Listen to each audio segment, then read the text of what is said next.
retrouvons pour une nouvelle vidéo et c'est la fin de notre série sur les vacances. Si vous voulez savoir comment nous sommes entrés dans une civilisation des vacances, eh bien suivez-moi. C'est parti. Il y avait une série de livres qui s'appelait J'apprends en m'amusant. Alors j'avais par exemple J'apprends à lire en m'amusant. Je peux vous assurer qu'on ne s'amusait pas du tout en apprenant à lire et que lire c'est réellement un travail compliqué. Donc les temps des vacances et le temps du travail ne sont pas exactement les mêmes. Mais l'utopie du moindre effort est toujours en vigueur dans notre société. En témoigne par exemple la vogue des Serious Games, ces jeux sérieux qui sont proposés aux jeunes adultes, soit qui se lancent dans le monde du travail, soit qui cherchent le meilleur job pour eux, soit qu'ils soient en fin de formation dans leurs études. Ce sont en fait des outils d'évaluation, des jeux sérieux, c'est la mise en situation professionnelle à partir d'un jeu vidéo, parfois en 3 dimensions. Alors,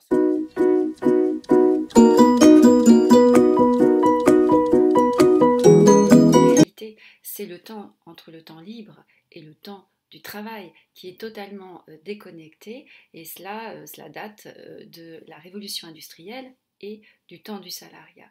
Les scientifiques ont calculé que sur une vie entière, le Français actuellement passait 3h30 par jour pour ses loisirs, c'est-à-dire 3h30 qui étaient totalement dégagées du travail, du temps de sommeil et même des tâches domestiques.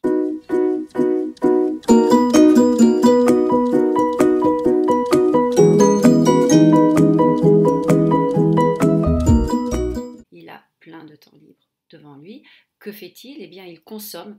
Donc, il travaille à consommer ses loisirs et même les écoliers sont sommés pendant leurs vacances de faire quelque chose. Ils doivent partir, ils doivent sortir, ils doivent faire du sport. Bref, on ne conçoit plus que quelqu'un reste dans sa chambre à rêvasser. Effectivement, cette angoisse du temps libre est une angoisse quasi métaphysique. Le philosophe Blaise Pascal au XVIIe siècle nous le disait déjà, qui prétendait que les divertissements avaient été inventés pour empêcher l'homme de penser à sa mort.